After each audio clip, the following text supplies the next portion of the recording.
faire connaître la décision que j'ai prise dans la perspective de la prochaine élection présidentielle. Depuis mai 2012, c'est-à-dire la date à partir de laquelle je suis devenu président de la République, j'ai agi avec les gouvernements de Jean-Marc Ayrault et de Manuel Valls pour redresser la France et la rendre plus juste. Aujourd'hui, au moment où je m'exprime, les comptes publics sont assainis, la sécurité sociale est à l'équilibre et la dette du pays a été préservée. J'ai également voulu que notre modèle social puisse être conforté, parce que c'est notre bien commun. Je l'ai même élargi pour permettre à ces travailleurs qui avaient commencé très tôt leur vie professionnelle de partir plus précocement à la retraite. Et j'ai fait en sorte que à chacune et à chacun puisse être accordée une complémentaire santé. Dans ce contexte, j'ai aussi voulu placer la France au premier rang de la lutte contre le réchauffement climatique. Et c'est à Paris, oui à Paris, que l'accord historique a pu être signé et qui a engagé le monde entier. J'ai voulu aussi que l'école dispose des moyens indispensables, ceux-là même qui lui avaient été ôtés dans la période précédente. Parce que l'école, c'est le pilier de la République. J'ai fait avancer les libertés. Le mariage a été ouvert à tous les coups. L'égalité entre les femmes et les hommes a été renforcée. Et la lutte contre les discriminations, celles qui blessent, a été amplifiée.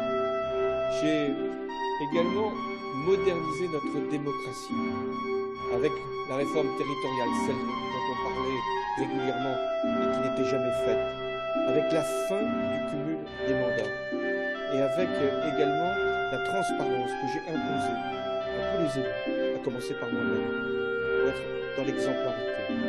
Mais l'engagement majeur que j'avais pris devant vous, c'était de faire baisser le chômage. J'y ai consacré, avec les gouvernements, toute mon énergie. J'ai pris tous les risques. J'ai allégé les charges des entreprises, parce que c'est la condition pour qu'il y ait davantage d'emplois. J'ai également aidé les embauches.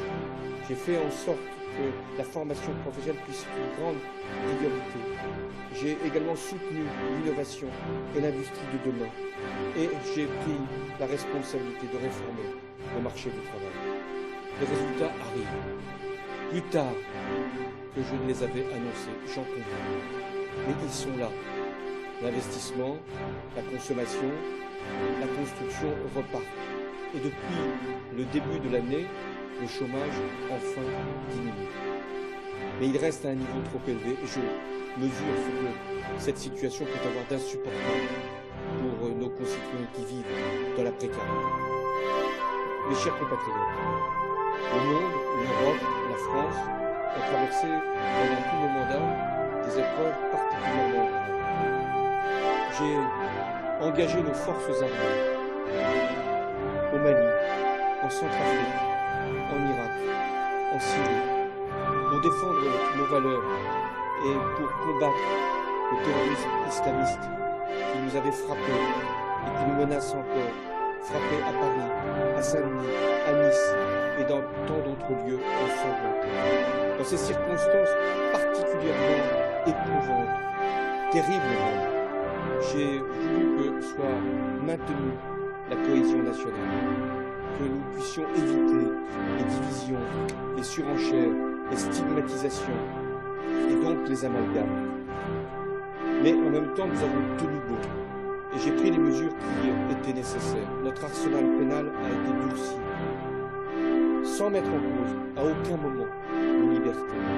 J'ai également procédé à des recrutements massifs dans nos armées, dans la gendarmerie, dans la police, parce que nous en avons besoin et qu'il y a encore beaucoup à faire. Sur les réfugiés, j'ai tenu à ce que la France puisse prendre sa part, parce que nous sommes la France, dans l'accueil de ceux qui fuyaient la guerre, et qu'en même temps, nous puissions toujours maîtriser les flux. Sur tous ces sujets, je n'ai qu'un seul regret. Je veux ici l'exprimer. C'est d'avoir proposé la déchéance de nationalité, parce que je pensais qu'elle pouvait nous unir alors qu'elle nous a divisés. Au niveau européen, j'ai agi en votre nom pour que l'austérité puisse être enfin terminée pour beaucoup de peuples. Et j'ai fait en sorte que la Grèce puisse rester dans la zone euro, parce que sinon elle aurait éclaté cette zone euro, tellement elle était traversée de tensions et de crises. J'ai également régulé la finance, oui la finance et le système bancaire, parce que ce que j'avais trouvé en 2012 était source de tous les risques. Voilà ce que j'ai fait, voilà ce que j'assume devant vous, en revendiquant les avancées, en reconnaissant les retards, et même en admettant certaines erreurs. Parce que je porte un bilan, et j'en assume toute la responsabilité. Dans 5 mois, vous aurez, mes chers compatriotes, à faire un choix pour notre pays. La droite vient de désigner son candidat après une large consultation. Je respecte la personne, le parcours de François Fillon, mais j'estime que le projet qu'il porte met en cause notre modèle social et nos services publics sans aucun bénéfice, au contraire, pour notre économie et avec un risque d'aggravation des inégalités. Quant à l'extrême droite, elle nous appelle au repli, à la sortie de l'Europe et du monde, et elle prend comme référence ce qui vient de se produire aux États-Unis. Je vous le dis maintenant, franchement, le plus grand danger, c'est le protectionnisme, c'est l'enfermement. Et ce serait d'abord un désastre pour les travailleurs français. Or, comme président de la République, je crains d'abord parce que le travail en France puisse être suivi et valorisé. Plus petitement, je mesure l'enjeu de la période qui s'ouvre. Comme président de la République, je dois diriger l'État.